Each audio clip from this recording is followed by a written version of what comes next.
Bonsoir à tous et bienvenue à l'édition du soir. Voici le sommaire.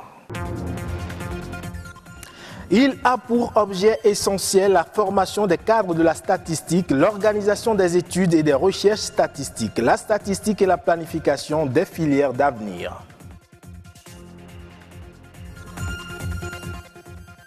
De nombreux cas de dépression existent aujourd'hui dans les centres psychiatriques. Quelle en est la cause? On en parle.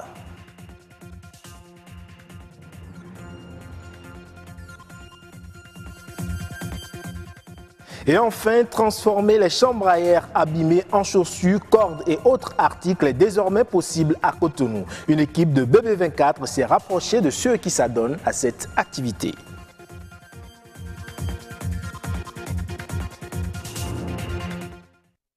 La statistique et la planification des filières d'avenir au Bénin. Et pourtant, un déficit criard se présente aujourd'hui dans ces domaines et requiert une main-d'œuvre. Statistique et planification, état des lieux, enjeux et perspectives. C'est un reportage signé Jules Akoikou et Herman Amégan.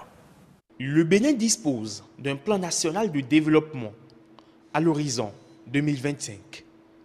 En 2025 donc, le Bénin se veut un pays phare, bien gouverné, uni et de paix, à économie prospère et compétitive, de rayonnement culturel et de bien-être social. Une projection qui ne peut se faire sans la statistique et la planification.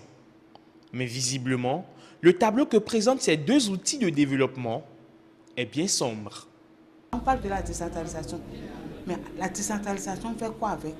Si les activités ne sont pas organisées, si les activités ne sont pas planifiées, si les changements à court terme et à long terme ne sont pas donnés. Nous n'avons pas de données au niveau local. Les données que nous avons, les indicateurs, le PIB national. On n'a pas de PIB régional, on n'a pas de PNB, des revenus nationaux, régionaux. On n'en a pas. On n'a pas de indicateurs au niveau local. Beaucoup de choses restent encore à faire. Des choses restent à faire. Et les statisticiens et planificateurs ont un rôle important à y jouer. Seule la formation s'impose.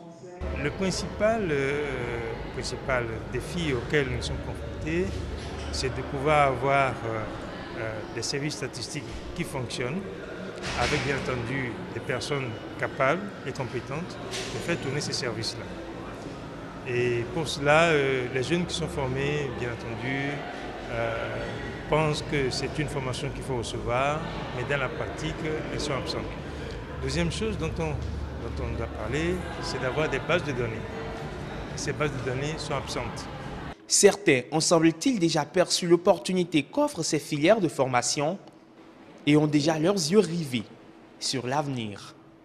Et nous, en tant que statisticiens, nous devons faire de notre mieux pour suivre une formation et à travers ces formations, nous allons dans l'emploi dans quelques années à venir, donner nos compétences dans le monde de l'emploi pour servir le Bénin qui souffre particulièrement de plusieurs décisions dont nous entendons parler aujourd'hui un peu partout sur les médias.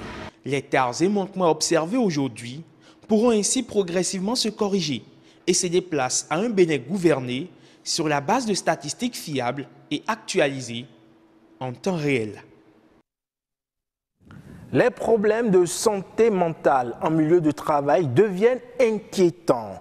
Qu'est-ce qui peut expliquer ce fort taux de souffrance mentale enregistré sur les lieux de travail, notamment au sein des administrations? Nous nous sommes intéressés à la question et à ses impacts sur le développement de l'entreprise. Igor Ayoso, heureuse d'annoncer.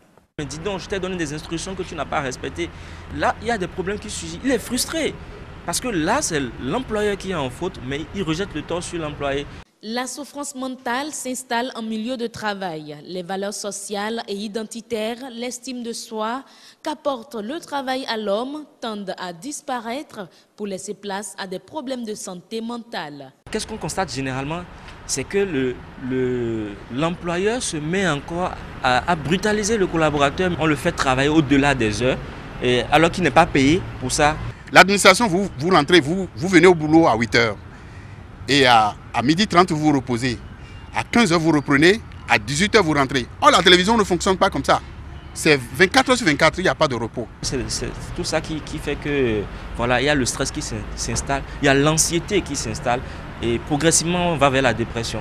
Le stress, la tension, trop de travail tue le mental du travailleur. Vous êtes stressé dans l'intention d'avoir une bonne image, dans l'intention de revenir à la maison, de revenir à la base avec les éléments qu'il faut.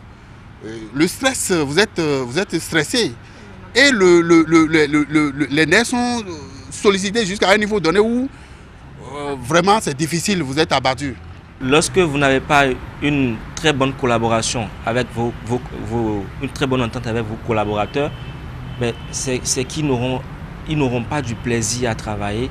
En fait, ils viennent pour faire le présentiel. C'est l'ambiance qui frustre le plus, qui donne plus de frustration. Face à la récurrence des plaintes, la souffrance mentale au travail est aujourd'hui un problème de santé publique. D'où la nécessité pour les responsables de s'occuper du personnel, tout en mettant les moyens adéquats sur le plan médical à la disposition du personnel afin de leur permettre de pouvoir vraiment être à la hauteur, c'est-à-dire avoir la bonne santé pour pouvoir vaquer au travail. Il faut beaucoup plus de vigilance autour de nous avec les collaborateurs. Et il faut beaucoup plus de précision dans les recommandations, dans les ordres à donner et pour permettre aussi aux collaborateurs de savoir quoi réellement faire. Respecter aussi son intimité. Voilà encore un autre aspect. Lorsque vous surchargez beaucoup vos collaborateurs, ne vous attendez pas à avoir le rendement escompté. Le burn-out, le bore-out sont aujourd'hui considérés sous nos cieux comme de nouvelles maladies psychiques qui inquiètent plus d'un. Si vous ne faites pas attention, vous ne prenez pas garde à votre organisme, à vous personnellement, vous n'êtes pas sûr de faire les 30 ans. Dans le but de combler le vide que crée le chômage, plusieurs jeunes s'évertuent à transformer les chambres à air abîmées en divers articles tels que des seaux et même des chaussures. Mais si l'initiative n'est pas sans inconvénient, mais si l'initiative est louable, elle n'est pas sans inconvénient sur l'environnement. Mathieu Sokenou et Elonia d'Almeida. Abîmées, mais pas tout à fait hors d'usage. À Cotonou, les chambres à air d'occasion font le bonheur de certains. C'est le cas de Soumanou, originaire du Niger, établi dans le quartier de Zongo. On a resté ici plus de 20 ans, mais moi je suis venu ici en 2007. J'ai trouvé mes frères là qui sont en train de faire ce métier-là et j'ai appris avec eux. Avec l'aide de ses employés, ce commerçant s'évertue, à défaut de les réparer, à transformer ces vieux tubes en caoutchouc importés d'Europe afin de leur donner une seconde vie. Ça corde là, si tu attaches les matelas avec, tu n'as pas de problème sur la voie. Des seaux de puits, des chaussures ou encore de longues ficelles d'attache pour bagages. Cette technique de récupération fait vivre chaque jour les acteurs de ce commerce à l'instar de Manirou, qui s'est développé un véritable savoir-faire artisanal dans la confection de ces objets. J'utilise les chambres à air de camions et des petites camionnettes pour fabriquer ça. Et ça là en France c'est des ordures. On amène ça, mais si c'est amené ici dans ces pays, les pays côtiers là, on a quelque chose à faire avec. Et pour comprendre le fonctionnement de ce marché, il faut se rendre à la source auprès des fournisseurs. C'est à Akpakwa, de l'autre côté de la ville, que les importateurs de la filière pneumatique ont depuis de nombreuses années fait de la vente de chambres à air un commerce lucratif.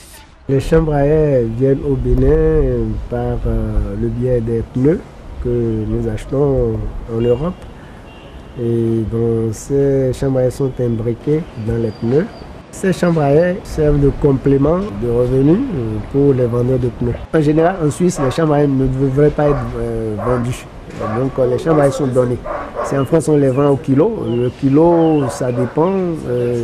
Ça peut se vendre à, je sais pas, 25 € ou 50 € le kilo. Des importateurs aux artisans, la filière des chambres à air recyclées est pourvoyeuse d'emplois verts et participe de manière active à la préservation de l'environnement.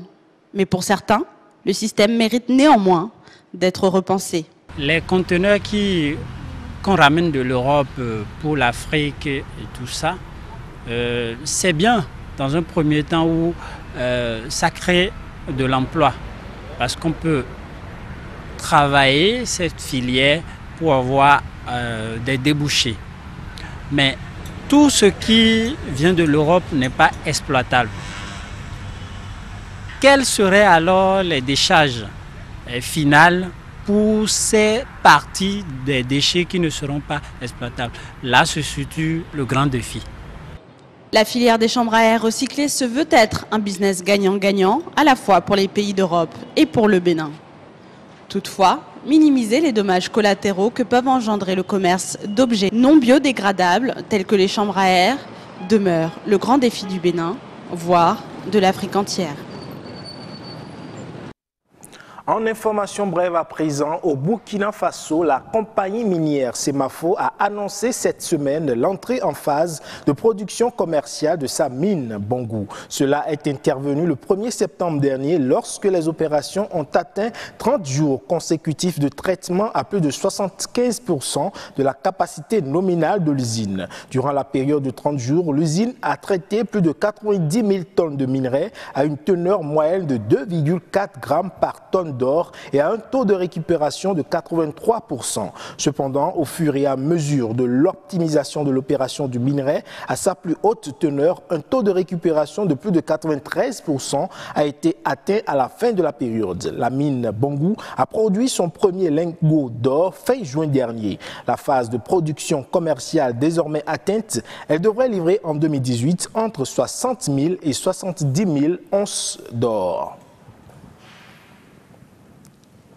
L'économie sud-africaine regresse, plonge dans la récession technique. Selon des données publiées par l'Agence sud-africaine de la statistique, le PIB du pays le plus industrialisé du continent s'est contracté de 0,7% au deuxième trimestre 2018 après avoir déjà dégringolé de 2,6% au premier trimestre. L'Agence sud-africaine de la statistique a précisé que cette contraction du PIB au deuxième trimestre découle d'un repli des secteurs de l'agriculture et des transports. La production agricole a également chuté de 29,2%, tandis que le secteur des transports a reculé de 4,9%.